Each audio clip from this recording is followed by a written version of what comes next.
The dashboard clock read 3:47 p.m. when Bob gently suggested we take our afternoon drive along Route 16, the same route where 2 weeks earlier, he had suddenly grabbed the steering wheel and nearly sent us careening into oncoming traffic. He thought I didn't remember that incident, chalking it up to my Alzheimer's, but some memories burn themselves into your mind with perfect clarity. What he didn't know was that I had been secretly recording our conversations for months, documenting every suspicious moment, every calculated manipulation.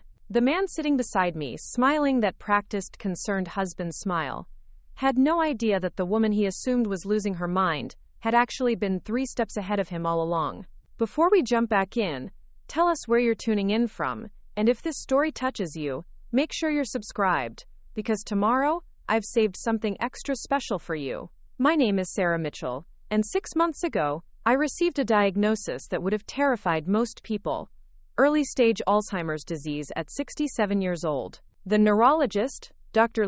Chen, had delivered the news with professional compassion, explaining that while the disease would progress, I still had years of meaningful life ahead of me with proper medication and care. I had walked out of that appointment feeling shaken but determined to make the most of whatever time I had left with my faculties intact. What I couldn't have predicted was that my husband of 8 years would see my diagnosis not as a tragedy to face together, but as an opportunity to exploit.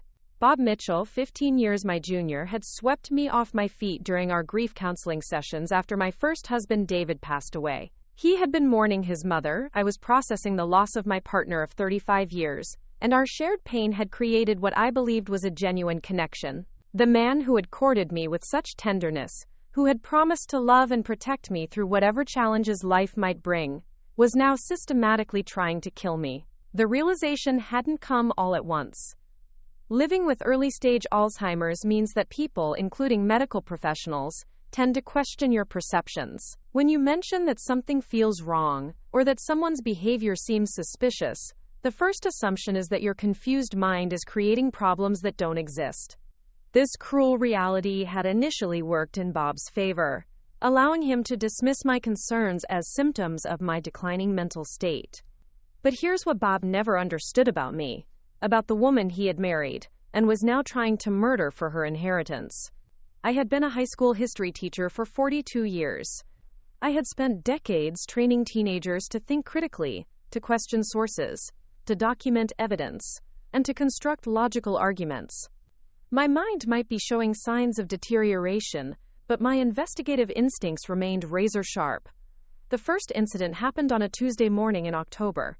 We were walking through downtown Millbrook, the small New Hampshire town where I had lived my entire adult life, when Bob suddenly suggested we cross Route 16 in the middle of the block, instead of walking to the crosswalk 50 feet away. When I pointed out that jaywalking across a 4-lane highway seemed dangerous, especially during morning rush hour, he had laughed and said the exercise would be good for me, that I was becoming too cautious in my old age. Something about his insistence felt wrong, but I couldn't articulate why. The Bob I had married was safety conscious to the point of paranoia, always checking locks twice, insisting I wear my seatbelt even for short trips around town, replacing the batteries in our smoke detectors religiously every 6 months. This sudden embrace of risky behavior was so contrary to his established personality that I found myself studying his face for clues about what had changed. The second incident occurred 3 days later. Bob had offered to drive me to my weekly appointment with Dr. Chen, a kindness he had never shown before. Usually, I drove myself or called my neighbor Maggie for a ride. His sudden interest in chauffeur duties should have been my first red flag, but I was still operating under the assumption that my husband cared about my well-being. As we approached the intersection where Route 16 meets Elm Street, Bob had begun telling me an elaborate story about his childhood dog, clearly designed to capture my full attention. Just as we entered the intersection, he suddenly swerved hard to the right, directly into the path of an oncoming delivery truck. Only my grabbing the wheel and yanking it back toward our lane prevented what would have been a fatal collision. Bob's reaction was the most chilling part. Instead of the shock, concern, or gratitude I would have expected after a near-death experience, he seemed almost disappointed. He apologized profusely for his momentary distraction, blamed the incident on stress from work, and suggested that perhaps I shouldn't drive anymore given my condition. The speed with which he pivoted from causing the crisis to using it as justification for limiting my independence was so calculated that I felt a chill run down my spine.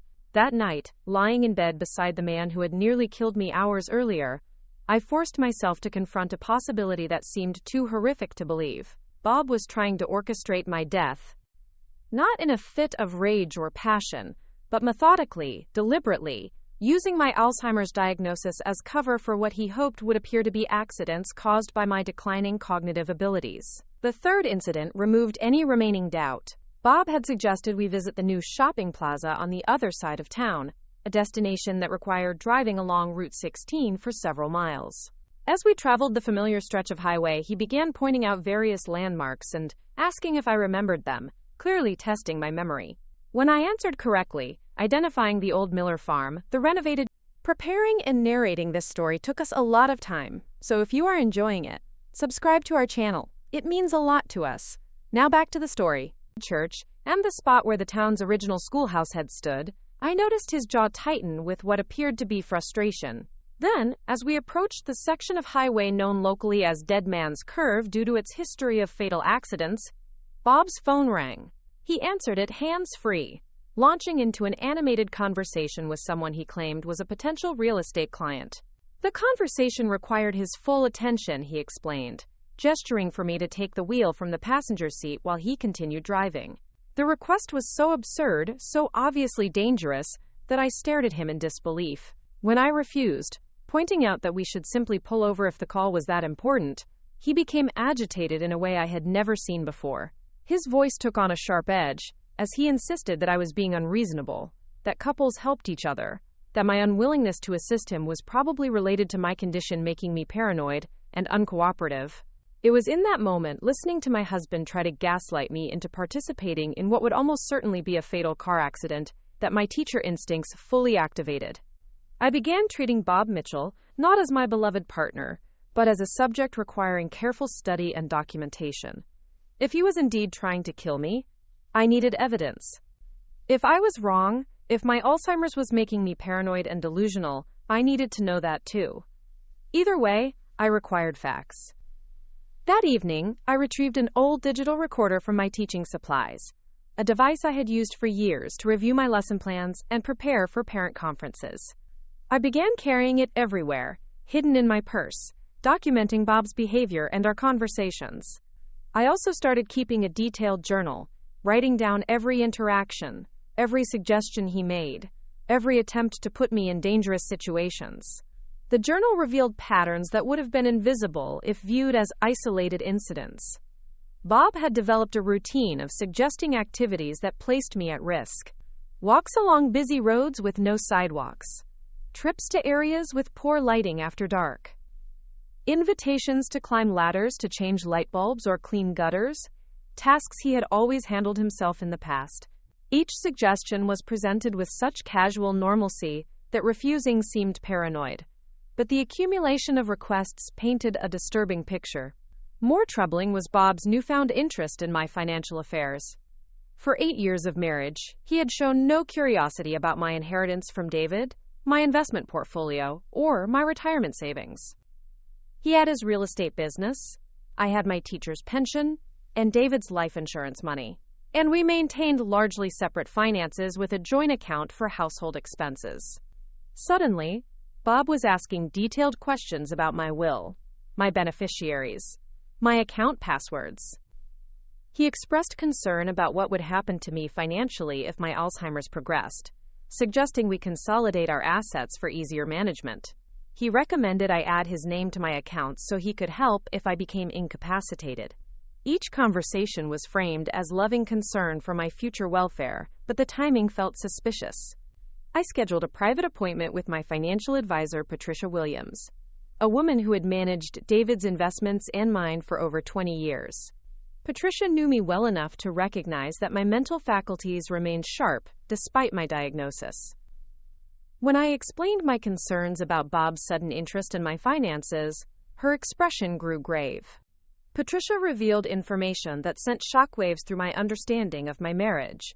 Bob had contacted her office multiple times over the past 2 years, claiming to be my husband and requesting detailed information about my accounts.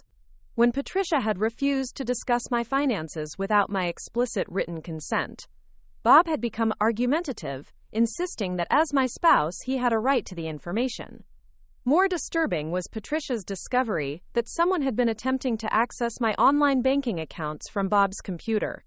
The bank's security protocols had prevented any actual breaches, but the attempted logins had been frequent and sophisticated, suggesting Bob had been systematically trying to crack my passwords for months. The financial investigation revealed the scope of Bob's desperation. His real estate business, which I had believed was thriving, was actually hemorrhaging money. He owed substantial sums to multiple creditors, had maxed out several credit cards, and was facing foreclosure on his office building. The man I had trusted with my heart and my home was drowning in debt, and apparently viewed my death as his path to financial salvation. My inheritance from David totaled nearly $2.3 million, including life insurance, investment accounts, and the value of our family home. As Bob's wife, he would inherit everything if I died without updating my will, which currently left my entire estate to him. The motive for murder couldn't have been clearer. Armed with this knowledge, I faced a terrible choice. I could confront Bob directly, but doing so would eliminate the element of surprise and potentially escalate his attempts on my life.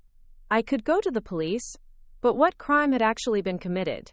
Attempted murder was nearly impossible to prove when the attempts could be dismissed as accidents, especially when the potential victim had Alzheimer's and might be considered an unreliable witness.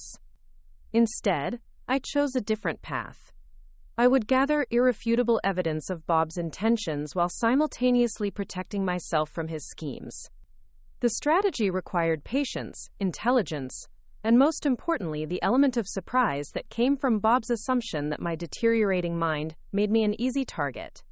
I began by secretly consulting with Dr. Chen about my concerns. As my neurologist, she was uniquely qualified to assess whether my suspicions were reasonable or the product of paranoid delusions.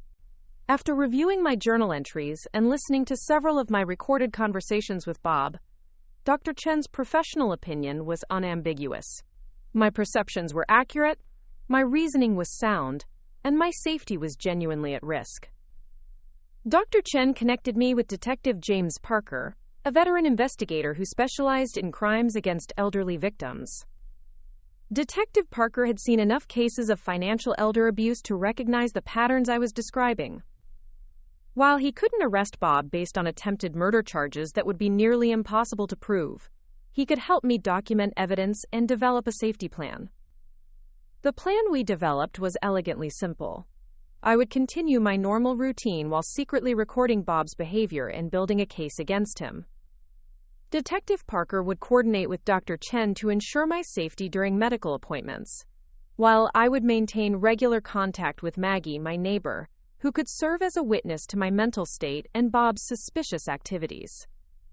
Most importantly, I would secretly update my will, removing Bob as my beneficiary and ensuring that my death would not provide him with the financial windfall he was seeking. If Bob was indeed planning to kill me for money, eliminating the financial motive might save my life. The next phase of my plan required careful acting. I needed to convince Bob that his gaslighting was working, that I was becoming more confused and dependent, easier to manipulate and control. I began asking him to repeat things he had just said, pretending to forget conversations we had recently had, expressing confusion about simple tasks I had performed competently for decades. Bob's reaction to my apparent cognitive decline was revealing. Instead of the sadness or concern a loving husband might show, he seemed energized by my increasing helplessness. He began taking over more responsibilities, positioning himself as my indispensable caregiver, while simultaneously creating more opportunities to place me in dangerous situations. The most chilling moment came when Bob suggested I might be happier in a memory care facility. He had researched several options, he explained, and found a place called Pine Ridge that specialized in early-stage Alzheimer's patients. The facility was lovely, he assured me, with gardens and activities designed to keep residents engaged, while providing the security and medical supervision I would eventually need. When I asked to visit Pine Ridge before making any decisions, Bob initially tried to discourage me, suggesting that touring the facility might be upsetting in my current emotional state. When I insisted, he reluctantly agreed to arrange a visit, but his demeanor suggested he was calculating how this development affected his timeline for my elimination. The visit to Pine Ridge was eye-opening in ways Bob hadn't anticipated. The facility director, Jennifer Kim, was a licensed social worker with extensive experience in elder care. During our tour, Jennifer asked pointed questions about my home situation, my support network, and my relationship with Bob. Her professional training allowed her to recognize signs of potential abuse that might not be obvious to casual observers. When Jennifer asked to speak with me privately, Bob initially objected, claiming that my condition made such conversations unreliable and potentially confusing for me. Jennifer's firm insistence that all potential residents deserved individual consultation time forced Bob to comply, but his reluctance was noted and concerning. During our private conversation, Jennifer's questions revealed a depth of understanding about elder abuse that caught me off guard. She asked about my financial situation, my social connections, my feelings of safety at home, and my relationship dynamics with Bob. When I carefully shared some of my concerns, Jennifer's expression grew increasingly serious. Jennifer explained that memory care facilities were unfortunately familiar with cases where family members attempted to institutionalize relatives prematurely for financial gain. She had seen situations where healthy individuals were placed in care facilities against their will, where assets were misappropriated, where family members used medical diagnoses as weapons against their victims. More importantly, Jennifer confirmed that my cognitive abilities were far too strong for memory care placement. My conversation skills, my reasoning abilities, and my capacity for independent decision-making were all well within normal ranges for someone with early-stage Alzheimer's. Any attempt to place me in Pine Ridge would require extensive medical documentation that simply didn't exist. Bob's face when Jennifer delivered this assessment was a masterclass in barely controlled rage. He had clearly expected the facility director to support his narrative about my declining capabilities and his need to make decisions on my behalf.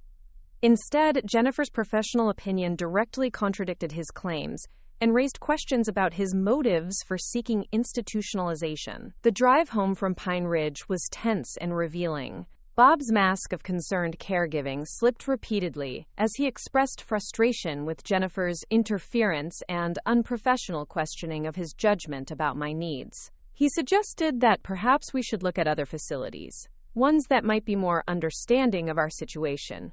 That night, as Bob slept beside me, I lay awake planning my next moves.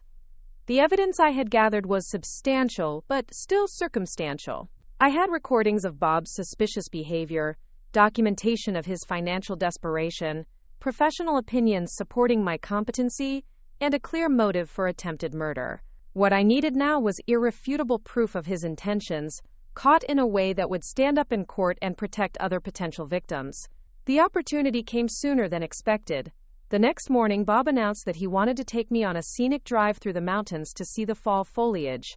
The destination he suggested was a remote area with winding roads, steep drops, and minimal traffic. Perfect conditions for an accident that could easily be attributed to my confusion or his momentary distraction. As I prepared for what I suspected might be Bob's most serious attempt on my life, I activated every protection I had put in place.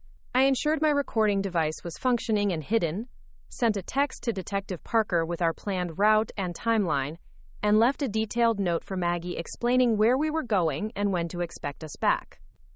Most importantly, I prepared myself mentally for the confrontation I knew was coming. The woman Bob had tried to diminish and destroy was about to reveal just how badly he had underestimated her. My Alzheimer's diagnosis had made me vulnerable, but it had also freed me from any obligation to maintain the illusion of our happy marriage.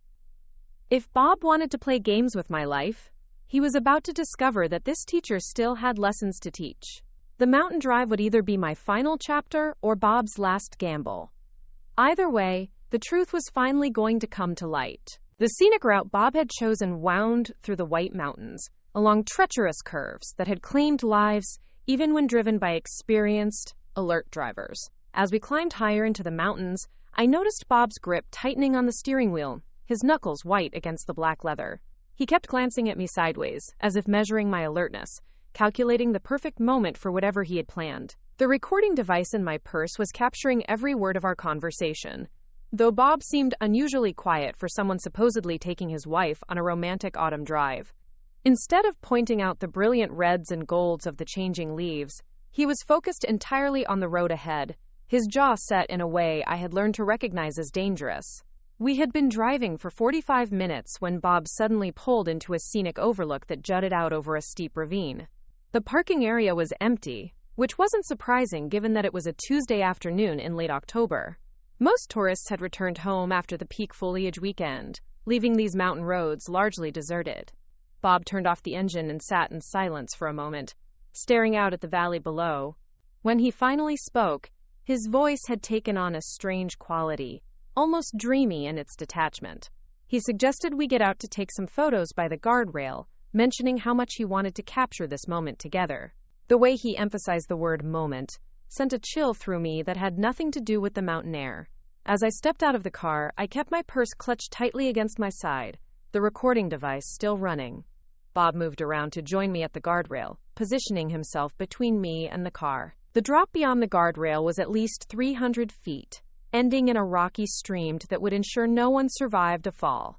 Bob's transformation was remarkable to witness. The concerned husband facade melted away completely, replaced by something cold and calculating. He began talking about our future together, about how my condition would only worsen, about how burdensome my care would become. His words were carefully chosen, designed to sound like compassionate concern if overheard, but delivered with an undertone that made his true intentions unmistakable. Then he made his move. Bob suggested I climb over the guardrail to get a better view for our photos, offering to help me balance on the narrow ledge beyond the safety barrier.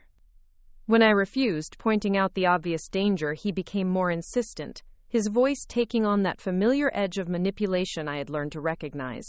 He accused me of being paranoid, of letting my condition make me fearful of normal activities. The psychological pressure was intense, designed to make me doubt my own judgment and comply with his increasingly dangerous suggestions. But my months of preparation had strengthened my resolve. Instead of arguing or trying to explain my reluctance, I simply walked back toward the car, stating that I was feeling tired and ready to return home. Bob's reaction was swift and revealing. He grabbed my arm with enough force to leave bruises, pulling me back toward the guardrail, while insisting that we hadn't finished our photo session. The mask had slipped completely now, and I found myself face to face with a man I barely recognized, despite 8 years of marriage. What Bob didn't know was that Detective Parker had been tracking our location through the GPS on my phone, part of the safety protocol we had established.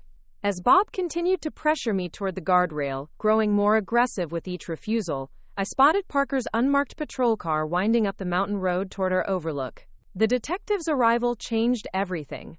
Bob immediately released my arm and stepped back, his concerned husband persona snapping back into place with practiced ease. He greeted Parker with confused politeness, asking if there was some kind of problem, if we had done something wrong by stopping at the overlook. Parker's response was masterful in its subtlety. He explained that there had been reports of suspicious activity in the area, people attempting to lure tourists into dangerous situations for robbery or worse. He suggested that elderly couples might be particularly vulnerable to such schemes, and recommended that we avoid isolated stops for our own safety. Bob's face went through a series of micro-expressions as he processed Parker's words. Confusion, calculation, and finally a forced smile as he agreed that we should indeed be more careful. He thanked Parker for the warning and began moving toward the driver's side of our car, clearly eager to leave the scene. But Parker wasn't finished. He casually mentioned that he would be conducting increased patrols in the area and asked for our contact information in case he needed to follow up about any suspicious individuals we might have encountered. The request was reasonable and routine, but I could see Bob's growing discomfort as he realized his activities were now on law enforcement's radar. During the tense drive home, Bob's behavior revealed the full extent of his desperation. He began questioning me about my relationship with Detective Parker, asking how I knew him, why he had appeared at that particular location, whether I had been discussing our marriage with strangers. The accusations came fast and furious, each one designed to make me feel guilty for seeking protection from his attempts on my life. I maintained my confused, uncertain demeanor, pretending not to understand why Bob was so upset about a routine police encounter. But privately, I was documenting every word, every threat, every revelation about his state of mind. The recording device captured Bob's growing paranoia and his admission that he had been planning something at the Overlook that Parker's presence had interrupted. The mountain incident marked a turning point in our deadly game of cat and mouse. Bob now knew that his activities were being monitored, but he didn't know the extent of the evidence building against him. He became more cautious, but also more desperate, like a cornered animal looking for any opportunity to strike. Over the following weeks, Bob's behavior grew increasingly erratic. He began checking the house for listening devices, searching through my belongings for signs that I was recording our conversations, questioning me repeatedly about my daily activities and the people I spoke with. His paranoia was justified, but his assumption that my Alzheimer's made me incapable of sophisticated deception continued to work in my favor. The financial pressure on Bob was mounting as well. His creditors were becoming more aggressive in their collection efforts, and foreclosure proceedings on his office building had begun. Patricia Williams reported additional attempts to access my accounts, suggesting that Bob was growing more desperate for immediate access to my assets.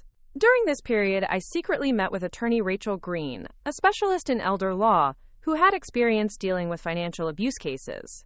Rachel helped me draft a new will that removed Bob entirely as a beneficiary, instead leaving my estate to Emma, my daughter from my first marriage, and establishing a charitable foundation in David's memory. The new will included specific language documenting my mental competency at the time of signing, medical evaluations from Dr. Chen, and video testimony explaining my reasons for the changes. Rachel ensured that the document would be legally bulletproof, immune to any challenges Bob might mount, claiming I lacked the capacity to make such decisions. More importantly, Rachel helped me understand the legal options available for protecting myself from Bob's escalating threats. We discussed restraining orders, legal separation, and the possibility of pursuing criminal charges for attempted murder. Each option had advantages and risks, but Rachel's guidance gave me a clear understanding of my rights and protections. The breakthrough I had been waiting for came during Thanksgiving week.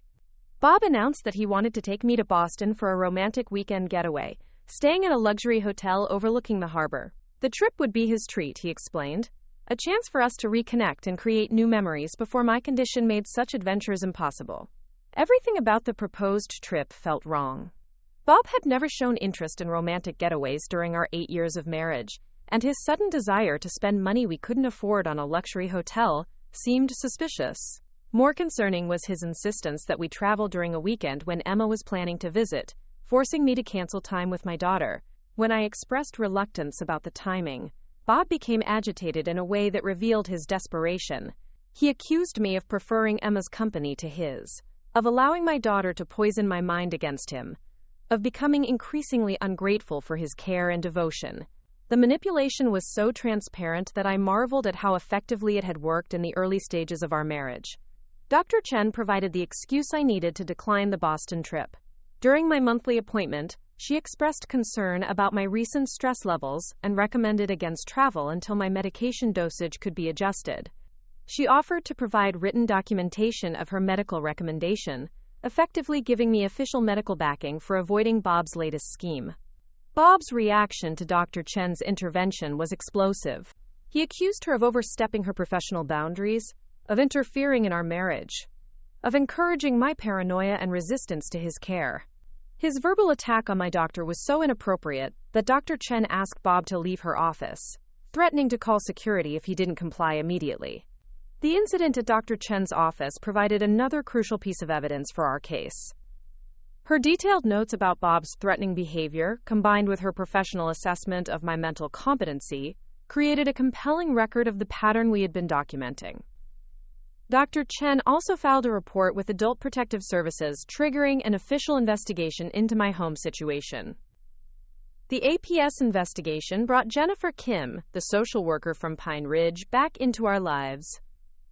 As the assigned caseworker, Jennifer had the authority to interview both Bob and me separately, to inspect our home environment, and to assess whether I was being properly cared for or potentially abused.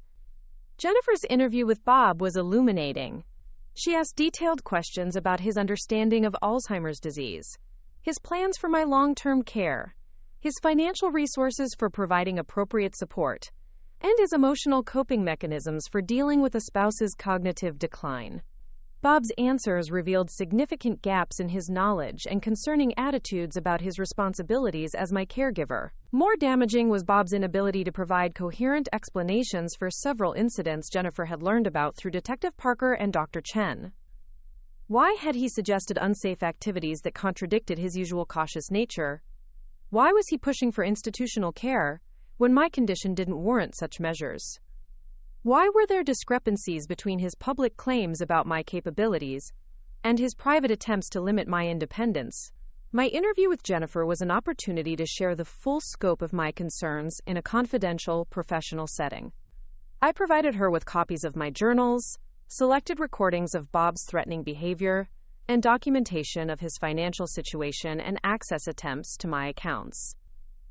Jennifer's experience with elder abuse cases made her an ideal audience for presenting evidence that might seem far-fetched to someone unfamiliar with such situations.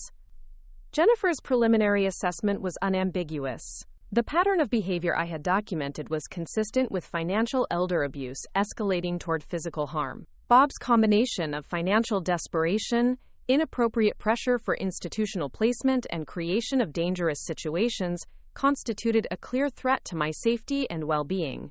The APS investigation also revealed information about Bob that I had never known. Jennifer's background check uncovered a previous marriage that had ended amid allegations of financial impropriety, though no charges had been filed. Bob's ex-wife had accused him of stealing money from her business accounts and threatening her when she discovered the theft. More disturbing was Jennifer's discovery that Bob had been researching Alzheimer's disease extensively, but not from a caregiving perspective. His internet searches focused on topics like, how fast does Alzheimer's progress?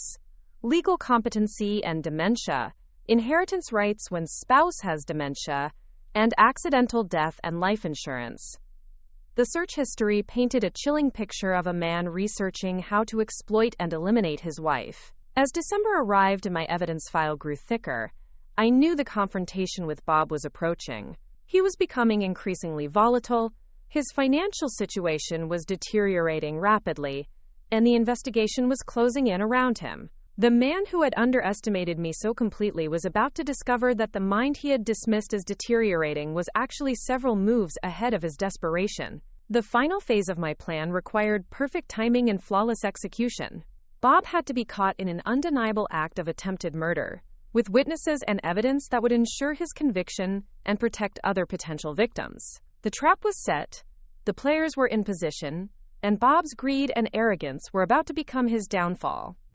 What he still didn't understand was that the woman he had married for her money possessed something far more valuable than her inheritance. I had spent 4 decades teaching young minds to think critically, to question authority, to seek truth, and to stand up for justice. Those skills, sharpened by years of experience and strengthened by righteous anger, were about to bring down a predator who had chosen the wrong victim. The game was almost over, and Bob was about to learn that underestimating Sarah Mitchell had been the biggest mistake of his life.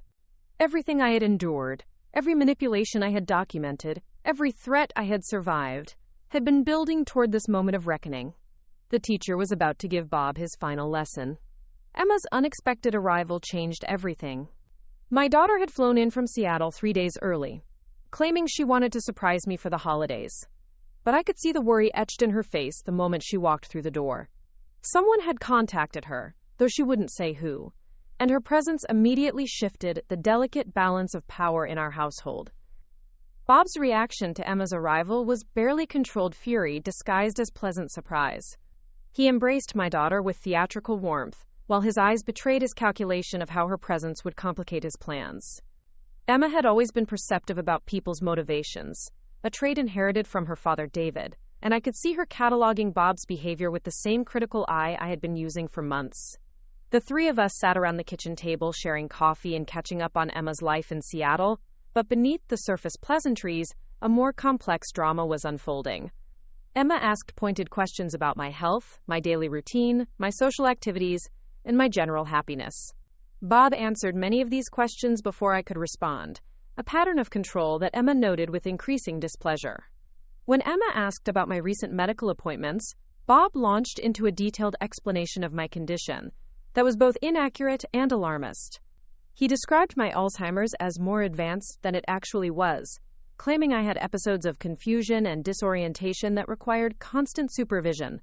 His portrayal of me as mentally incompetent was so extreme that Emma's expression shifted from concern to suspicion. The most revealing moment came when Emma suggested we take a walk together, just the two of us, to enjoy the fresh snow that had fallen overnight.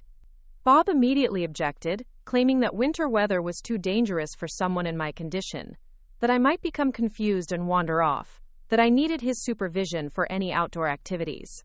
His refusal to allow me a private conversation with my own daughter was so obviously controlling that Emma's patience finally snapped. Emma's confrontation with Bob was surgical in its precision. She questioned his authority to make decisions about my activities, challenged his claims about my mental state, and demanded to know why he seemed so invested in isolating me from family contact. Bob's attempts to position himself as my protective caregiver crumbled under Emma's relentless questioning, revealing the manipulative tactics he had been using to control my social interactions. The argument escalated when Emma announced that she would be staying for 2 weeks instead of her planned weekend visit. Bob's objection was immediate and vehement, claiming that changes to routine were disruptive for Alzheimer's patients, that my stress levels would suffer from extended visits, that Emma's presence would interfere with my medical care schedule. His desperation to remove Emma from the house was so transparent that even someone without my months of evidence gathering would have found his behavior suspicious. That evening, after Bob had retreated to his home office to make what he claimed were urgent business calls, Emma and I had our first honest conversation in years. My daughter's direct questions about my marriage, my safety, and my concerns about Bob's behavior gave me the opening I had been waiting for to share the truth about my situation. Emma's reaction to my revelations was a mixture of horror, guilt, and fierce protectiveness. She blamed herself for not visiting more frequently, for not recognizing the signs of abuse during our phone conversations, for allowing Bob to gradually limit her contact with me. Her anger at Bob was matched only by her admiration for the evidence I had been systematically gathering to protect myself. The recordings I played for Emma left her speechless. Hearing Bob's voice as he pressured me into dangerous situations, as he manipulated my medical condition for his benefit, as he revealed his true feelings about my worth and future, transformed my daughter's understanding of the man she had accepted as my husband. The Bob she had known was revealed as a carefully constructed facade hiding someone capable of murder. Emma's presence also provided validation for observations I had been making about Bob's behavior. She noticed his attempts to monitor our conversations, his insistence on being present during phone calls, his subtle undermining of my confidence and independence. Having a witness to Bob's controlling tactics strengthened my case and gave me an ally who could corroborate the pattern of abuse. More importantly, Emma brought resources I hadn't been able to access alone. As a successful software engineer, she had connections in digital security who could analyze Bob's attempts to access my financial accounts. Her professional network included people experienced in documenting electronic evidence, creating secure backup systems, and protecting digital assets from unauthorized access. Emma also insisted on reviewing my financial situation with Patricia Williams, my investment advisor. The meeting revealed the full scope of Bob's attempted theft and the sophisticated methods he had been using to try to crack my account passwords. Patricia had been documenting every attempted breach, creating a comprehensive record of Bob's criminal activity that would be crucial for prosecution. The revelation that shattered any remaining illusions about Bob's character came from Emma's investigation into his background. Using her technology skills and professional resources, she uncovered information that Jennifer Kim's official background check had missed. Bob had been married not just once before, but 3 times, and each marriage had ended under suspicious financial circumstances. Emma's research revealed a pattern spanning nearly 20 years. Bob would target older women with substantial assets, charm them into marriage, gradually isolate them from family and friends, and then systematically work to gain control of their finances. In 2 previous cases, his wives had died under circumstances that were ruled accidental, but had aroused suspicion among family members who lacked the resources to pursue investigation. The most chilling discovery was that Bob had been researching my background long before we met in grief counseling. Emma found evidence that he had specifically sought out information about David's death, my financial situation, and my social isolation following my husband's passing. Our meeting had not been the coincidence I believed, but a calculated targeting by a predator who specialized in exploiting grieving widows. Emma's findings also explained Bob's expertise in manipulation and gaslighting. He had refined his techniques through multiple victims, learning how to undermine their confidence, isolate them from support systems, and create dependency relationships that made escape difficult. The psychological warfare he had waged against me was part of a sophisticated system he had perfected through years of practice. The knowledge that I was not Bob's first victim, but potentially his 4th or 5th, filled me with rage and determination in equal measure. Every woman he had targeted, every life he had destroyed, every family he had devastated, fueled my resolve to ensure he would never harm another person.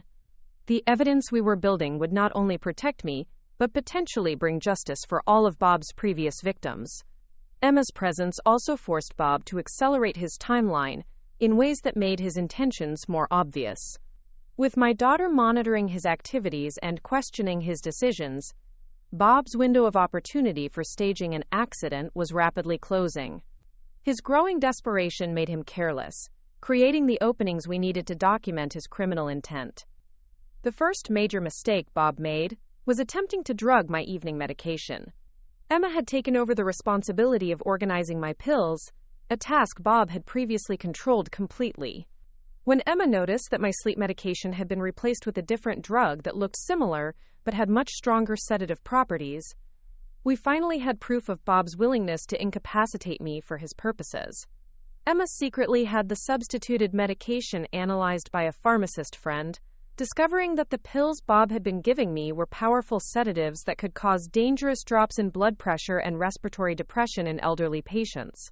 The substitution was not an innocent mistake, but a deliberate attempt to render me helpless and potentially cause my death through what would appear to be accidental overdose. The medication substitution also explained episodes I had attributed to my Alzheimer's progression.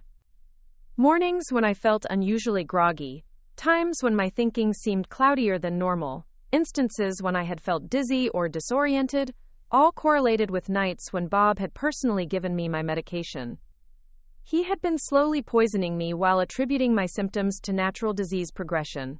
Armed with this evidence, Emma contacted Detective Parker to arrange a meeting that would coordinate our various investigations into a comprehensive case against Bob.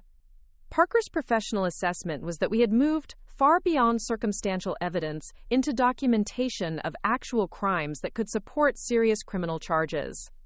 The detective's strategy involved setting up a controlled situation where Bob would be caught in an undeniable act of attempted murder.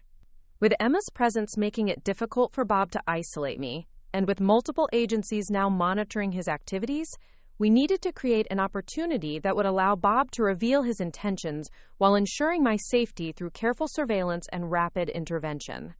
The plan we developed required me to appear vulnerable and isolated, while actually being surrounded by protection I couldn't see. Emma would leave for a supposed business emergency, Detective Parker and his team would maintain invisible surveillance, and I would signal Bob that I was ready for an activity that would give him the opportunity he had been seeking. The psychological pressure on Bob during this period was enormous. His financial situation had deteriorated to the point where bankruptcy was imminent, his creditors were threatening legal action, and his real estate license was under review due to client complaints about his increasingly erratic behavior. The man who had seemed so confident and in control when he first began targeting me was now cornered and desperate. Emma's departure was choreographed to look natural while actually being part of our larger strategy. She received a convincing phone call about a critical project emergency that required her immediate return to Seattle, leaving Bob and me alone for what he believed would be an extended period. His visible relief at Emma's departure was so obvious that I marveled at how poorly he concealed his emotions when under stress. With Emma gone and Bob's desperation reaching a peak, the stage was set for the final confrontation. Everything we had planned, every piece of evidence we had gathered, every protection we had put in place, was about to be tested. Bob had one last chance to claim his prize, and I had one last opportunity to ensure he would never threaten another innocent person. The morning after Emma's departure, Bob's demeanor shifted noticeably. The barely contained hostility that had characterized his behavior during my daughter's visit was replaced by a forced cheerfulness that felt more dangerous than his previous anger. He was making his final preparations, and I could sense that the endgame was approaching. Detective Parker's surveillance team was in position. Emma was coordinating from Seattle, with secure communication channels, and Dr. Chen had been briefed on the medical aspects of whatever might unfold. The trap was set, the players were ready, and Bob was about to discover that the apparently helpless woman he had been targeting was actually the architect of his destruction. As I prepared for what I knew would be our final confrontation, I reflected on the journey that had brought me to this moment. The Alzheimer's diagnosis that had seemed like a tragic ending had actually been a beginning, forcing me to confront truths about my marriage that I had been avoiding, and giving me the motivation to fight for my life with a ferocity I hadn't known I possessed. The teacher in me recognized this moment as the ultimate lesson, not just for Bob, but for everyone who might face similar predators in the future. Evil often targeted those it perceived as weak or vulnerable, but strength came in many forms, and intelligence combined with determination could overcome even the most calculated cruelty. Bob thought he was hunting a confused, isolated old woman whose deteriorating mind made her an easy target. What he was actually facing was a retired educator with 4 decades of experience in dealing with difficult personalities, a woman whose supposed vulnerability masked a brilliant strategic mind, and a fighter who had turned his own weapons against him with devastating effectiveness. The final chapter of our deadly game was about to begin, and Bob was walking into a trap he had helped create through his own arrogance and greed. The student was about to become the teacher, and Bob Mitchell was about to receive his final grade. The morning sun cast long shadows across our kitchen as Bob prepared what he announced would be a special breakfast to cheer me up after Emma's sudden departure. His attentiveness was theatrical, designed to reinforce his image as the devoted caregiver, but I could sense the predatory energy beneath his performance. He hummed while cooking, a tuneless melody that grated against my nerves as I sat at the table pretending to read the newspaper. Bob's conversation was unusually animated, filled with suggestions for activities that would help distract me from missing Emma. He proposed a drive to the lake where we had honeymooned, claiming the winter scenery would be beautiful and peaceful. When I showed little enthusiasm for the idea, he shifted tactics, suggesting we visit the old covered bridge on Route 9, a location I knew was isolated and surrounded by dangerous terrain. The psychological manipulation was masterful in its subtlety.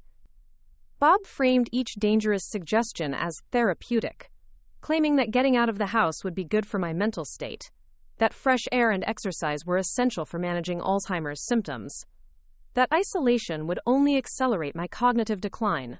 His concerns sounded genuine to anyone who didn't understand the deadly agenda behind his caring facade. I played my role perfectly, expressing uncertainty about leaving the house, claiming I felt confused and anxious about unfamiliar places, appearing to depend entirely on Bob's judgment and guidance. My performance convinced him that his months of psychological conditioning had been successful, that I had been reduced to the helpless, dependent state he needed for his final plan to work. The turning point came when Bob received a phone call that he claimed was from his business partner, Tom Walsh, though I suspected the call was either fabricated or part of a prearranged signal. Bob's side of the conversation was carefully staged, designed to create urgency around a supposed real estate opportunity that required immediate attention. He expressed frustration about having to leave me alone, worried aloud about my safety and well-being, and finally suggested that I accompany him to his meeting. The destination Bob proposed was a remote property listing on the outskirts of town, accessible only by a narrow road that wound through dense forest before ending at a cliff overlooking the Merrimack River. The location was perfect for his purposes, isolated enough to ensure no witnesses, dangerous enough to make an accident plausible, and legitimate enough to provide cover for his presence there. As we prepared to leave, I activated the emergency protocol Emma and Detective Parker had established. A single text message to a predetermined number would alert the surveillance team that the final phase was beginning. The message appeared to be an innocent communication about lunch plans, but it triggered a coordinated response that put multiple law enforcement assets in motion. Bob's behavior during the drive revealed his increasing agitation and anticipation. He checked his mirrors constantly, not for police surveillance but to ensure we weren't being followed by anyone who might interfere with his plans. His hands trembled slightly on the steering wheel, and I noticed perspiration on his forehead, despite the December cold. The conversation during our drive was Bob's final attempt to establish his narrative for what was about to occur. He spoke repeatedly about my confusion and disorientation, my tendency to wander when left unsupervised, my poor judgment about dangerous situations. Each comment was calculated to create a record of my supposed mental incapacity that would support his version of events after my death. Bob also used the drive to plant seeds about my emotional state, claiming I had been depressed about my diagnosis, had expressed feelings of hopelessness about my future, had mentioned that life wasn't worth living with Alzheimer's. The suggestion that I might be suicidal was particularly chilling, as it provided an alternative explanation for my death that would absolve him of responsibility. When we reached the remote property, Bob's transformation was immediate and terrifying. The concerned husband persona vanished completely, replaced by someone cold, calculating, and utterly ruthless.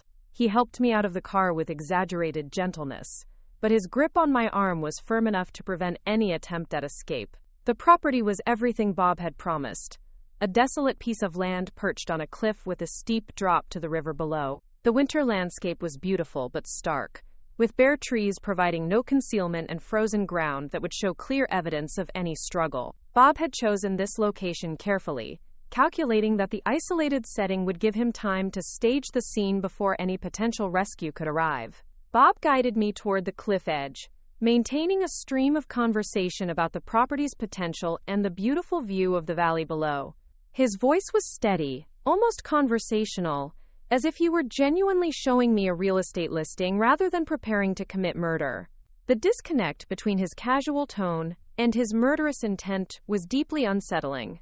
As we approached the guardrail that marked the edge of safe ground, Bob's instructions became more specific and urgent. He wanted me to climb over the barrier to get a better view of the river, to pose for photographs against the dramatic backdrop, to explore the narrow ledge that extended beyond the safety rail. Each suggestion was more dangerous than the last, designed to place me in a position where a fatal fall would be inevitable. My refusal to comply with his increasingly desperate demands triggered the explosion of rage I had been expecting. Bob's mask slipped completely as he grabbed my shoulders and began shaking me, screaming about my stubbornness, my ingratitude, my refusal to cooperate with simple requests. The violent outburst revealed the depth of his fury at my resistance to his control.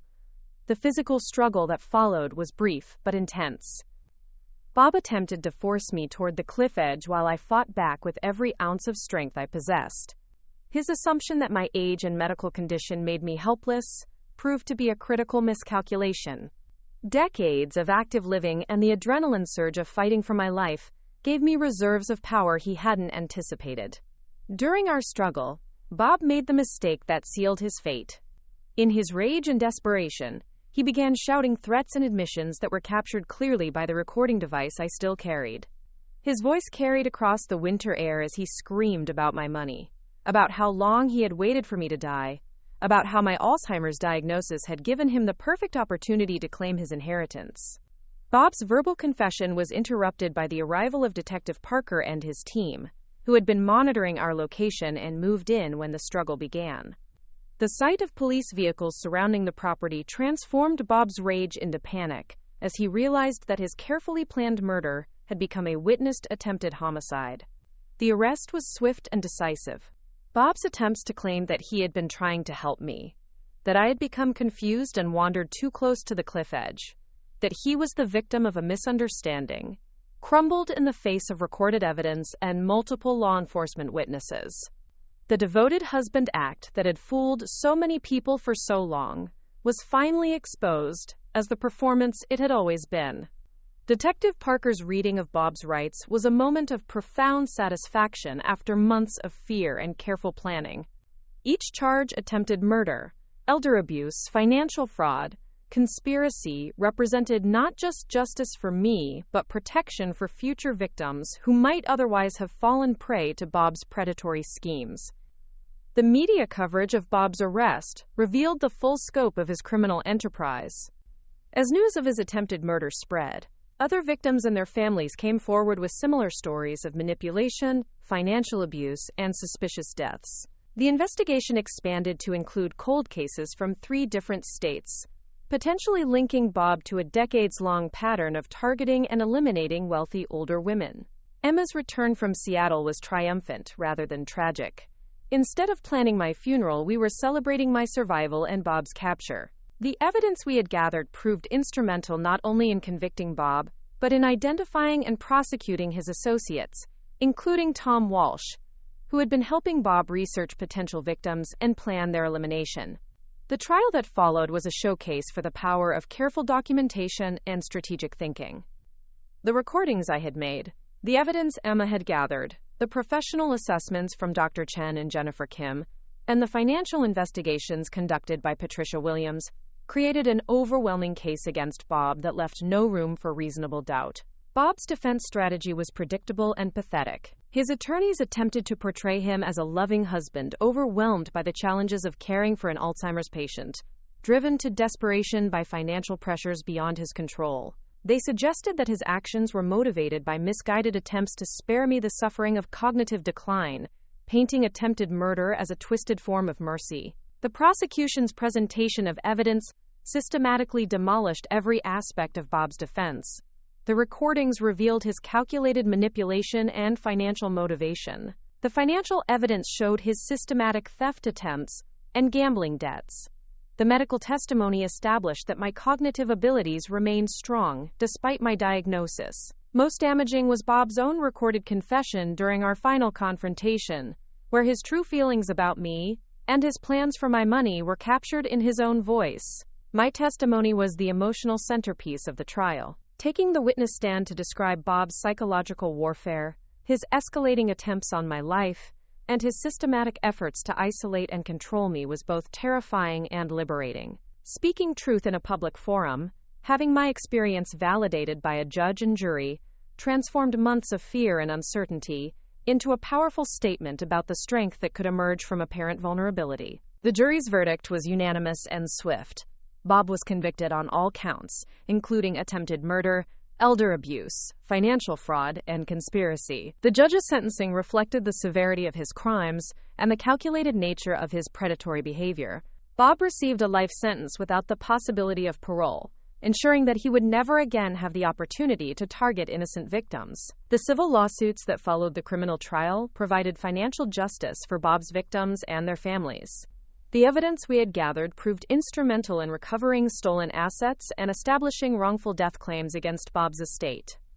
While money could never restore the lives he had destroyed, the settlements provided some measure of compensation for the suffering he had caused.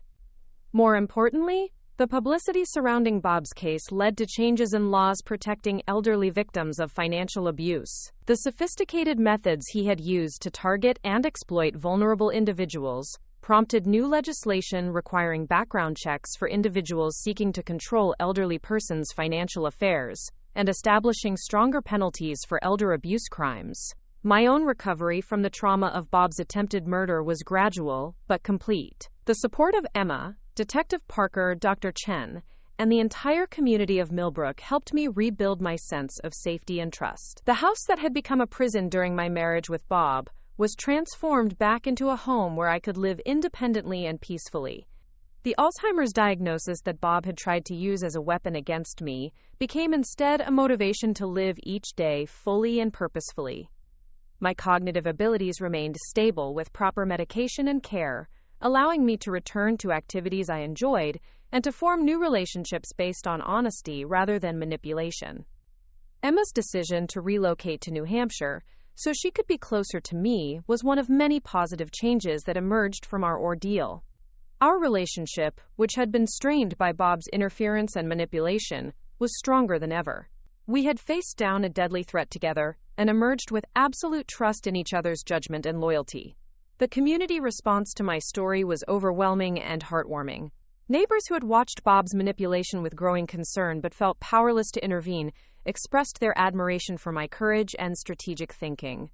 The local senior center asked me to speak about recognizing and preventing elder abuse, transforming my traumatic experience into education that could protect others. Dr. Chen used my case as a teaching example in medical conferences about the importance of listening to elderly patients and recognizing signs of abuse that might be dismissed as symptoms of cognitive decline. My experience demonstrated that Alzheimer's patients could remain capable of complex reasoning and self-protection, even as other cognitive functions declined. Detective Parker's investigation techniques became a model for other law enforcement agencies dealing with elder abuse cases. The careful coordination between medical professionals, social services, and police that had protected me during Bob's escalating threats became a template for protecting other vulnerable individuals from predatory criminals. The financial security that Bob had tried to steal through murder was now mine to enjoy and share as I chose.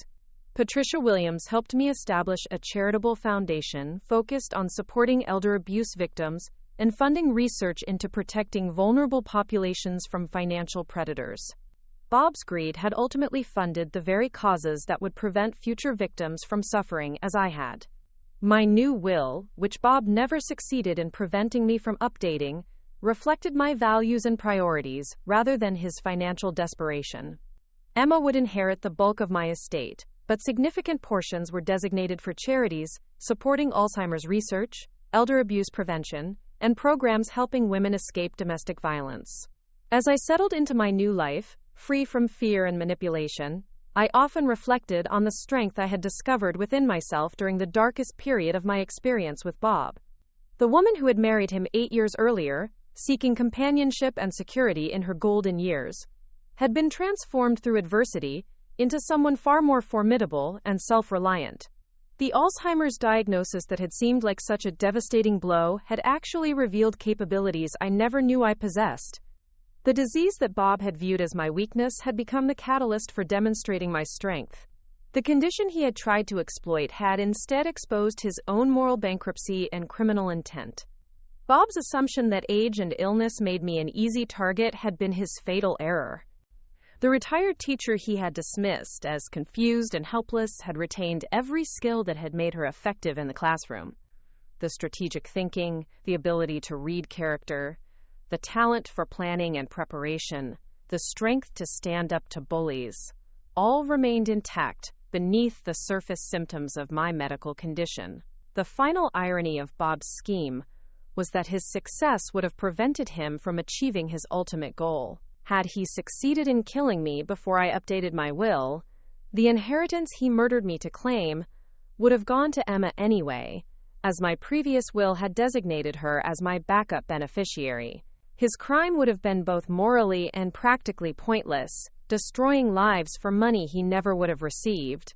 As winter turned to spring in Millbrook, I found myself looking forward to the future with optimism I hadn't felt in years. The garden I would plant, the trips I would take with Emma, the volunteer work I would pursue, the relationships I would build, all represented freedom from the fear and control that had dominated my life with Bob. The community of friends and supporters who had rallied around me during my ordeal remained close, forming a network of genuine care that contrasted sharply with Bob's manipulative attention. These relationships, based on mutual respect and authentic affection, reminded me daily of what healthy human connections should feel like.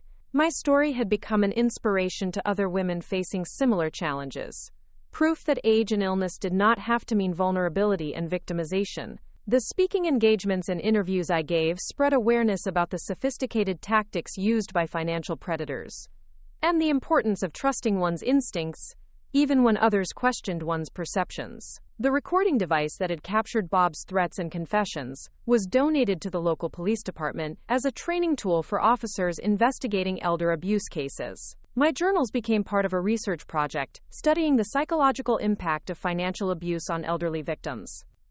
Every piece of evidence that had protected me was now serving to protect others. On the first anniversary of Bob's arrest, I stood at the window of my living room looking out at the snow-covered street where Detective Parker had first approached me about my safety concerns. The woman who had answered that door, frightened and uncertain about her own perceptions, felt like a different person from the confident, independent individual I had become. The transformation hadn't been easy or quick, but it had been complete. The victim Bob had tried to create no longer existed, replaced by someone who understood her own worth, trusted her own judgment, and refused to accept treatment that diminished her dignity or threatened her well-being. As I prepared for bed that evening, I reflected on the journey that had brought me from fear to freedom, from manipulation to empowerment, from victimization to victory. The Alzheimer's diagnosis would always be part of my reality, but it would never again define my limitations or determine my possibilities. Bob Mitchell had chosen the wrong woman to target, the wrong victim to underestimate, the wrong teacher to challenge. His lesson in consequences was complete, and my education in strength and resilience would continue for whatever years remained to me. The student had indeed become the teacher, and the final grade was justice. 5 years have passed since Bob Mitchell's conviction, and I still wake up some mornings surprised by the silence in my house. No footsteps calculating their next move. No voice undermining my confidence with false concern. No presence filling the air with tension and manipulation. The peace I've found in my daily routines would have seemed impossible during those dark months, when I feared for my life every time Bob suggested we take a drive or visit an isolated location. My relationship with Emma has deepened beyond anything I could have imagined during those years when Bob systematically worked to isolate me from my daughter. She visits every month now, sometimes bringing her partner Julia, who has become like a second daughter to me. Their wedding last spring was held in my garden, a celebration of love and authenticity that felt like a deliberate repudiation of the toxic marriage I had endured with Bob. The garden itself has become my sanctuary and my statement of independence. Every plant I choose, every flower bed I design, every tree I nurture, represents a decision made entirely for my own pleasure and aesthetic sense. Bob had insisted on hiring landscaping companies to maintain what he called appropriate curb appeal. But now I spend hours working with soil and seeds, creating beauty that reflects my personal vision rather than some calculated image. Dr. Chen remains my neurologist, and our quarterly appointments have evolved into collaborative discussions about managing my condition while maintaining my autonomy. The early-stage Alzheimer's that Bob tried to weaponize against me has progressed slowly and predictably, but my cognitive abilities remain strong enough for independent living, financial decision-making, and advocacy work that has become increasingly important to me. The Alzheimer's diagnosis that once filled me with dread has become a source of unexpected purpose. I've learned to view my condition not as an ending, but as a different kind of beginning. A chance to live more intentionally, and to use my experience to help others facing similar challenges. The support groups I facilitate for newly diagnosed patients focus on maintaining agency and dignity rather than surrendering to fear and helplessness. Detective Parker retired last year, but he stops by occasionally to check on me and to update me about developments in cases inspired by Bob's prosecution. The investigative techniques we developed together have been adopted by law enforcement agencies across the country, and Parker now consults with police departments on elder abuse cases. His retirement dinner was held at my house, a gathering of professionals who had worked together to protect vulnerable people from predators like Bob.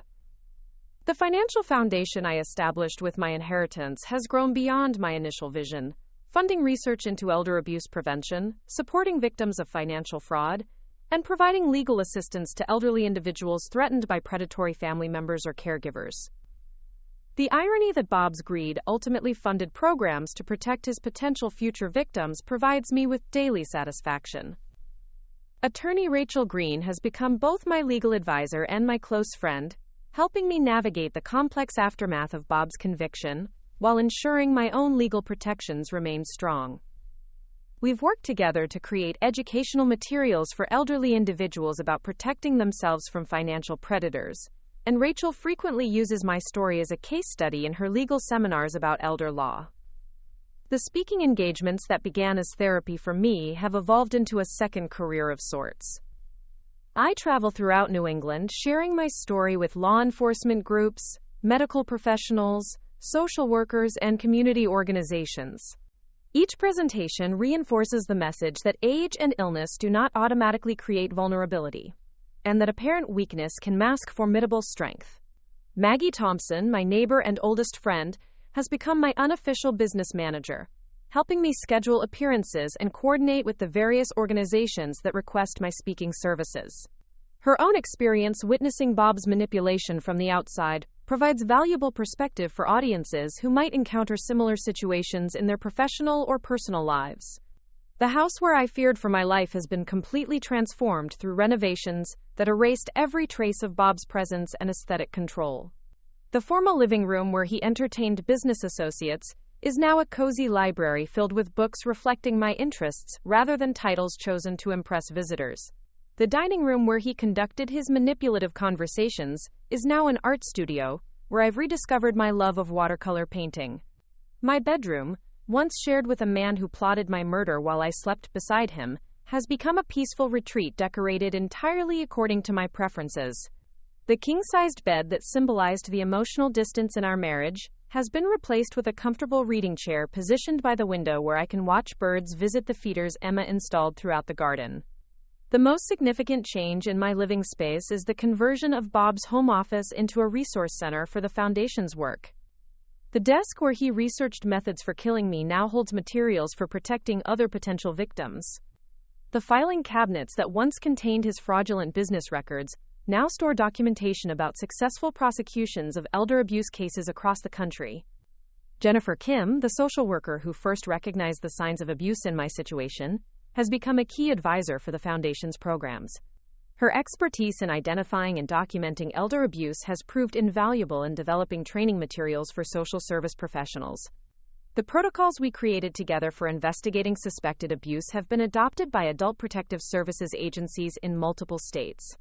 The community of Millbrook has embraced my transformation from victim to advocate with warmth and support that continues to amaze me. The local senior center, where I once attended activities designed to occupy my time, has become a hub for educational programs about financial security and personal safety. My weekly workshops on recognizing manipulation tactics are consistently well attended and have prevented several potential victimizations. The relationship I've developed with other survivors of Bob's predatory schemes has created an unexpected sisterhood of women who understand the particular trauma of intimate betrayal. 2 of his previous wives survived his attempts on their lives, and our regular correspondence provides mutual support and shared wisdom about healing from such profound violations of trust. The revelation that Bob had been researching and targeting wealthy widows for over 2 decades shocked even the law enforcement professionals who specialized in such crimes. The sophisticated nature of his operations, the multiple identities he had used, and the interstate scope of his activities elevated his case to federal prosecution levels. The FBI's investigation into his criminal network continues to uncover new victims and additional prosecutions. Bob's appeals have been consistently denied by higher courts, confirming his life sentence and validating the strength of the evidence we assembled against him. His attempts to claim mental illness, to argue ineffective counsel, and to challenge the admissibility of the recordings I made have all failed. The legal system that he tried to manipulate through my supposed incompetence has instead delivered justice with finality and certainty. The media attention surrounding Bob's case has gradually faded, but the impact of his prosecution continues to resonate through changes in laws, policies, and professional practices designed to protect elderly individuals from similar predators. The documentary that was produced about our case has been used in training programs for law enforcement, social services, and medical professionals throughout the country. My testimony before state legislative committees considering enhanced penalties for elder abuse has helped pass stronger laws in New Hampshire and several other states. The legislation includes provisions for mandatory reporting of suspected abuse, enhanced penalties for financial crimes against elderly victims, and improved training requirements for professionals who work with vulnerable populations. The medical community's response to my case has led to important changes in how healthcare providers approach patients with cognitive impairments. Dr. Chen has published research about the importance of listening to elderly patients' concerns, even when family members dismiss them as symptoms of dementia. Her work has influenced medical school curricula and professional training programs. The financial industry has also implemented new protections inspired by Bob's systematic attempts to access my accounts. Banks now have enhanced protocols for detecting suspicious access attempts, additional verification requirements for account changes involving elderly customers, and mandatory training for employees about recognizing signs of financial abuse. Patricia Williams, my financial advisor, has become a leading advocate for investor protection measures specifically designed to shield elderly clients from predatory family members or caregivers. Her presentations to financial planning organizations emphasize the importance of maintaining direct relationships with elderly clients rather than allowing others to control communication and decision-making. The writing project I began as a form of therapy has evolved into a book that will be published next year, with proceeds going to elder abuse prevention programs. The process of organizing my thoughts and experiences into a coherent narrative has been both challenging and healing, forcing me to examine not just what happened, but how I found the strength to fight back and ultimately prevail. Emma's career has been profoundly influenced by our experience with Bob's predatory behavior. She has specialized in cybersecurity solutions for protecting elderly individuals from online fraud and has developed software applications that help families monitor and protect vulnerable relatives without violating their privacy or autonomy. Her work represents a technological approach to the human problems we encountered. The relationship I've developed with other residents of Millbrook has deepened beyond the polite neighborliness that characterized my social connections during my marriage with Bob. The isolation he imposed on me has been replaced by genuine friendships built on shared interests, mutual support, and authentic affection rather than calculated advantage. My volunteer work at the local literacy center has reconnected me with my passion for education, while providing meaningful interaction with people of all ages who are working to improve their lives through learning. The teaching skills that helped me survive Bob's psychological warfare have found new purpose in helping adults develop reading and writing abilities that enhance their independence and opportunities. The garden club I joined has become a source of both practical knowledge and social connection, bringing together people who share my love of growing things and creating beauty. The conversations that flow naturally from our shared activities feel authentic and enriching, in ways that contrast sharply with the calculated social interactions Bob orchestrated during our marriage. The book club that meets monthly in my library has introduced me to literature I never would have discovered on my own, while providing intellectual stimulation and spirited discussion that keep my mind sharp and engaged. The cognitive exercises that Dr. Chen recommended for managing my Alzheimer's symptoms are enhanced by the natural mental challenges of reading, discussing, and analyzing complex texts. My relationship with faith, which had been strained during the dark period of Bob's abuse, has been renewed through my involvement with the Unitarian Universalist congregation in town. The emphasis on social justice, personal dignity, and community support aligns perfectly with the values I've embraced since reclaiming my independence and finding my voice as an advocate. The seasonal rhythms that Bob's constant manipulation had obscured have become visible and meaningful again. I noticed the changing light throughout the day, the progression of flowers through the growing season, the migration patterns of birds that visit my feeders, the way snow transforms the familiar landscape into something magical and new. The small pleasures that Bob's presence had contaminated with tension and calculation have been restored to their natural enjoyment. Morning coffee tastes better when consumed without anxiety about someone's mood or agenda. Evening meals are peaceful rather than minefields of potential conflict. Weekend activities are chosen for pleasure rather than to manage someone else's expectations or demands. The financial security that Bob tried to steal through murder has allowed me to be generous in ways that bring genuine satisfaction. Supporting the education of young people pursuing careers in social work, law enforcement, or elder care feels like investing in a future where fewer people will suffer as I did. The scholarship fund established in David's memory ensures that my first husband's legacy contributes to protecting others. The correspondence I receive from people who have heard my story continues to amaze and humble me. Letters from law enforcement officers who have successfully prosecuted elder abuse cases using techniques inspired by my experience. From social workers who recognized abuse situations they might previously have missed. From elderly individuals who trusted their instincts and sought help when something felt wrong. Most meaningful are the messages from other women who found the courage to leave abusive relationships after hearing about my experience. While their situations differed from mine in many ways, the fundamental message that age and circumstances do not have to mean accepting mistreatment has resonated with people facing various forms of domestic abuse and manipulation. The yearly memorial service I hold for Bob's previous victims has become a community event that honors their lives while recommitting to preventing future tragedies. The garden area dedicated to their memory provides a peaceful space for reflection and remembrance, while the educational programs held in conjunction with the memorial ensure their suffering contributes to protecting others. As I approach my 73rd birthday, I reflect on the unexpected journey that began with what seemed like a devastating medical diagnosis and a marriage I thought would provide security and companionship in my later years.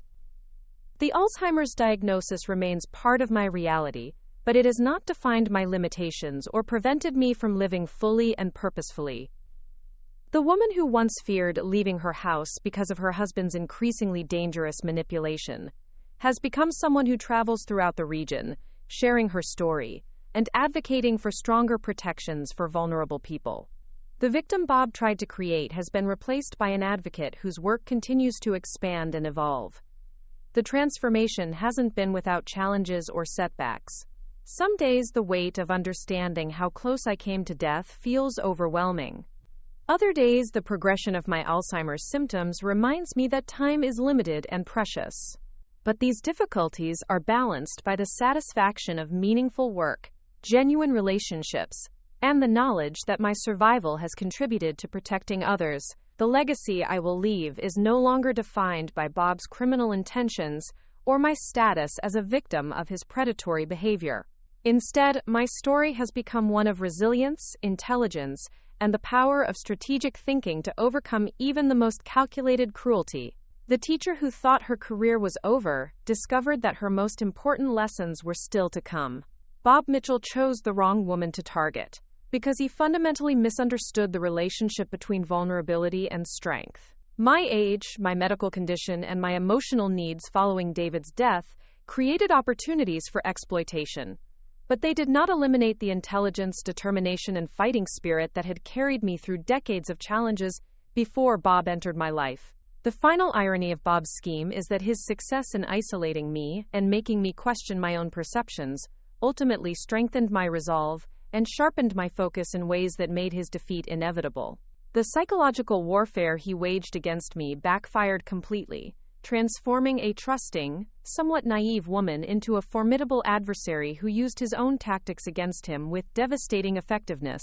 As evening settles over my garden and I prepare for another peaceful night's sleep in my own home, I feel profound gratitude for the journey that brought me from fear to freedom, from manipulation to empowerment, from victimization to victory.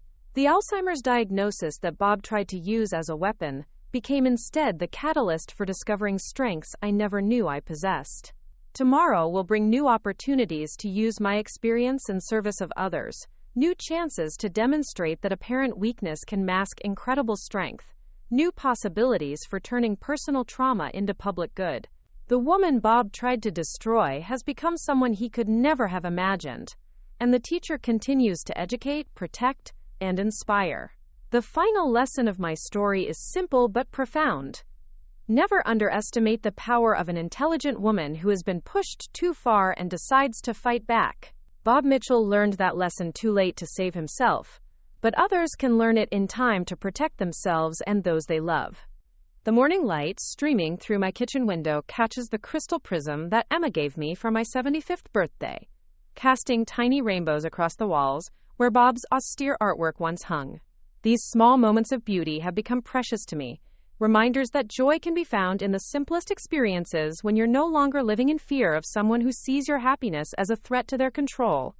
Dr. Chen's most recent evaluation brought news that my Alzheimer's progression remains remarkably slow, a development she attributes partly to the mental stimulation of my advocacy work and the stress reduction that came with eliminating Bob from my life.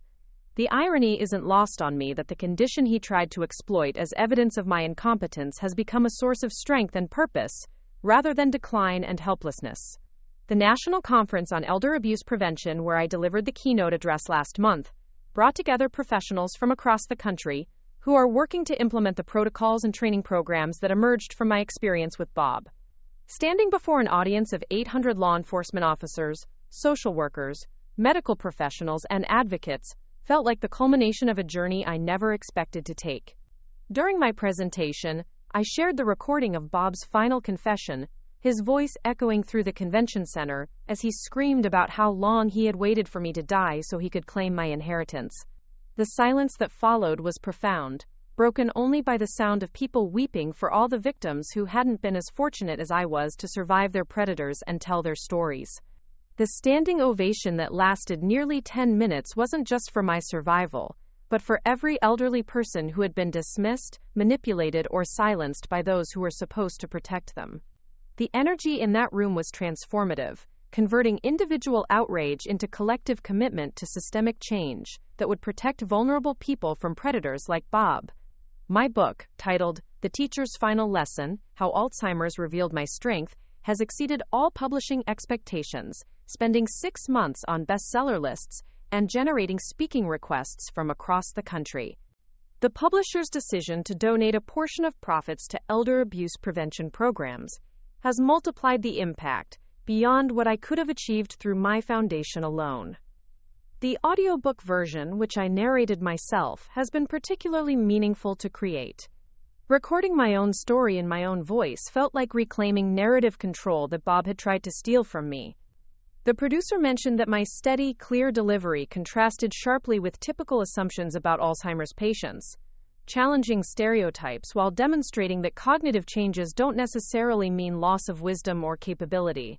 International interest in my story has led to translation rights being sold in 12 countries, spreading awareness about elder abuse tactics and prevention strategies to global audiences. The universal nature of predatory behavior means that the lessons learned from Bob's prosecution have relevance far beyond New Hampshire's borders, potentially protecting vulnerable people worldwide from similar schemes. Emma's wedding anniversary celebration in my garden last weekend brought together the community of people who have become my chosen family over the past 7 years. Detective Parker, now fully retired, served as master of ceremonies, while Dr. Chen offered a toast to the power of believing patients when they express concerns about their safety and well-being. Attorney Rachel Green announced that the legal clinic she established using funds from my foundation has successfully prosecuted 47 cases of elder abuse in the past 3 years, recovering over $8 million in stolen assets and securing convictions that removed predators from positions where they could harm other victims. Each case represents not just justice for individual victims, but protection for countless potential targets. Jennifer Kim, the social worker whose professional expertise first validated my concerns about Bob's behavior, has been promoted to head the state's Adult Protective Services Division. Her implementation of training programs based on our collaborative experience has been credited with improving identification and intervention in elder abuse cases throughout New Hampshire. The documentary about my case, which won an Emmy for Outstanding Investigative Journalism, continues to be used in training programs for professionals who work with elderly populations. The filmmaker's decision to focus on my strategic thinking and careful evidence gathering rather than portraying me as a helpless victim has contributed to changing perceptions about the capabilities and agency of people living with cognitive challenges. Maggie Thompson, my neighbor and dear friend, has become the unofficial coordinator of what we laughingly call the Sarah Mitchell Network, a group of women across New England who stay in touch through regular correspondence and annual gatherings. Many are survivors of various forms of domestic abuse, who found inspiration in my story to seek help, leave dangerous situations, or trust their instincts when something felt wrong. The memorial garden I created for Bob's previous victims has become a pilgrimage site of sorts for families who lost loved ones to similar predators. The peaceful space provides comfort to those grieving, while serving as a powerful reminder of the stakes involved in our collective work to prevent elder abuse. Each season brings new flowers planted by visitors who want to contribute to this living memorial. My daily routine now includes correspondence with law enforcement agencies investigating cases with similarities to Bob's methods. The database of his tactics, compiled from our investigation and subsequent research, has become a resource for identifying patterns and other suspected predators. My experience has become a template for recognizing sophisticated manipulation strategies before they escalate to violence. The university research project that has been studying my case for the past 4 years recently published findings that challenge conventional wisdom about Alzheimer's patients' vulnerability to manipulation. The study demonstrated that cognitive changes don't automatically create susceptibility to abuse, and that many patients retain sophisticated reasoning abilities that can be leveraged for self-protection when properly supported. Financial institutions throughout the region have implemented new protocols based on Patricia Williams' recommendations, following her analysis of Bob's attempted theft strategies. The enhanced security measures have prevented dozens of similar crimes while maintaining elderly customers' autonomy and dignity. The balance between protection and independence reflects lessons learned from my experience. The speaking circuit has introduced me to remarkable people whose own stories of overcoming adversity inspire and humble me. A 90-year-old Holocaust survivor who escaped an abusive nursing home, a 78-year-old woman who exposed financial fraud in her church, an 85-year-old man who testified against family members who were stealing his pension. Each story reinforces that age and circumstances don't have to mean powerlessness. My relationship with Emma has evolved into a partnership where she handles the business aspects of my advocacy work while I focus on the speaking and writing that energize me most. Her expertise in technology has been invaluable in developing online resources for elder abuse prevention, including interactive tools that help people assess their own situations and connect with appropriate support services. The scholarship program established in David's memory has funded the education of over 200 students pursuing careers in social work, law enforcement, elder law, and related fields. The annual ceremony where scholarships are awarded brings together past recipients who share updates about their work protecting vulnerable populations. Knowing that David's legacy continues through their service provides deep satisfaction. The transformation of my relationship with Millbrook's community has been profound. Where Bob once isolated me from neighbors and local activities, I now find myself at the center of a web of genuine connections built on mutual respect and shared values. The isolation he imposed to make me vulnerable has been replaced by relationships that strengthen and sustain me. My involvement with the state's Elder Justice Coalition has given me a platform to influence policy at levels I never imagined reaching. Testifying before legislative committees, consulting with state agencies, and collaborating with advocacy organizations has turned my personal trauma into systemic change that protects others from similar predators. The annual conference I host at my home brings together professionals from across New England who are working on elder abuse prevention. The informal setting encourages candid discussions about challenges, successes, and innovative approaches that might not emerge in more formal professional conferences. These gatherings have spawned collaborative projects and policy initiatives with national impact. The garden that has become my sanctuary continues to evolve, reflecting both seasonal changes and my own growth. The areas where Bob once suggested I install features that would enhance our property values have been transformed into spaces designed purely for my enjoyment and the wildlife I love to observe. Every plant choice represents freedom from his aesthetic control and financial calculations. My morning walks through downtown Millbrook now include stops at businesses where owners and employees know my story and express ongoing support for my work. The isolation that Bob created to make me dependent on him has been replaced by community connections that enrich my daily life while providing informal networks of support and safety. The relationship I've developed with other authors who write about trauma and recovery has created an unexpected community of people who understand the complex process of transforming personal pain into public good. Our correspondence and occasional gatherings provide mutual support while generating new ideas for reaching audiences who might benefit from our experiences. The legal precedents established through Bob's prosecution continue to influence cases across the country. Attorney Rachel Green regularly receives calls from prosecutors seeking guidance on elder abuse cases, and the documentation techniques we developed have been incorporated into law enforcement training programs. Bob's attempt to exploit legal system assumptions about Alzheimer's patients has instead strengthened protections for all vulnerable individuals. My quarterly visits with Dr. Chen have become collaborative consultations, where we discuss not just my medical management, but the broader implications of my case for other patients facing similar challenges. Her research into the relationship between cognitive health and personal agency has been informed by my experience and has influenced medical school curricula nationwide. The Foundation's work has expanded beyond elder abuse prevention to include support for family caregivers who are overwhelmed by the responsibilities of caring for relatives with cognitive impairments. The resources we provide help prevent the kind of desperation that might lead well-meaning family members to make harmful decisions or fall prey to predators who exploit their vulnerabilities. The writing workshops I conduct for other survivors of abuse provide a safe space for people to process their experiences while developing skills that might help them financially and emotionally. Many participants have gone on to share their own stories publicly, multiplying the impact of our collective voices while demonstrating that survival can become a platform for helping others.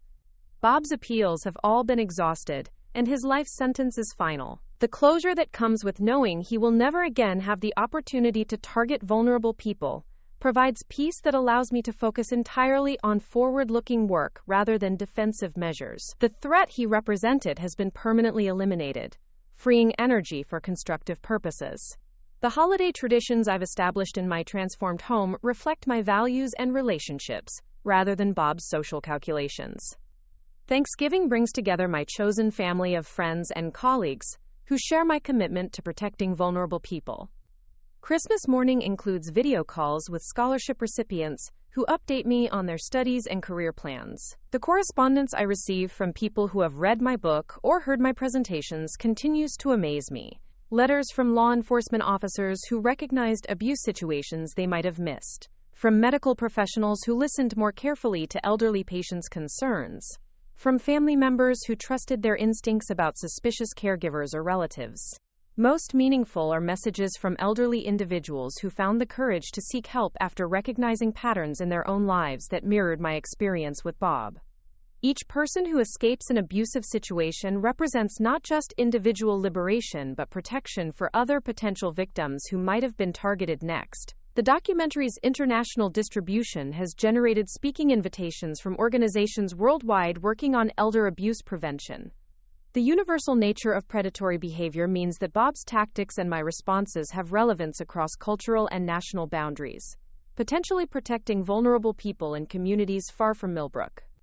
My collaboration with researchers studying the intersection of cognitive health and personal safety has produced findings that challenge assumptions about dementia patients' capabilities. The work demonstrates that cognitive changes don't automatically create vulnerability, and that many patients retain sophisticated abilities that can be leveraged for self-protection when properly supported. The mentorship relationships I've developed with younger advocates working in elder abuse prevention provide opportunities to share hard-won wisdom while learning from fresh perspectives and innovative approaches. These connections ensure that the lessons from my experience will continue influencing the field long after I'm no longer able to actively participate. The peace I've found in my daily routine reflects the elimination of fear that characterized my life with Bob. Morning coffee tastes better when consumed without anxiety about someone's mood or hidden agenda. Evening meals are pleasant, rather than exercises in managing tension and avoiding conflict. Weekend activities are chosen for joy, rather than to placate someone else's expectations.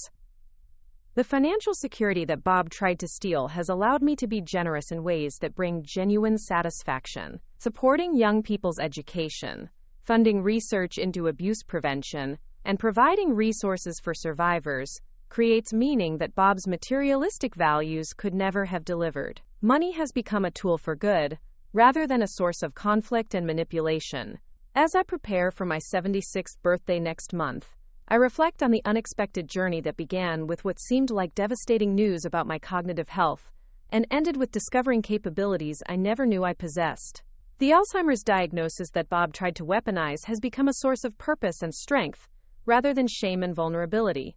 The woman who once feared leaving her house because of her husband's escalating threats has become someone who travels confidently throughout the country, sharing her story and advocating for systemic changes that protect vulnerable people. The victim Bob tried to create has been replaced by an advocate whose influence continues to expand. The transformation required facing truths about my marriage that were painful to acknowledge, developing skills I never expected to need, and finding strength in circumstances that seemed designed to break me.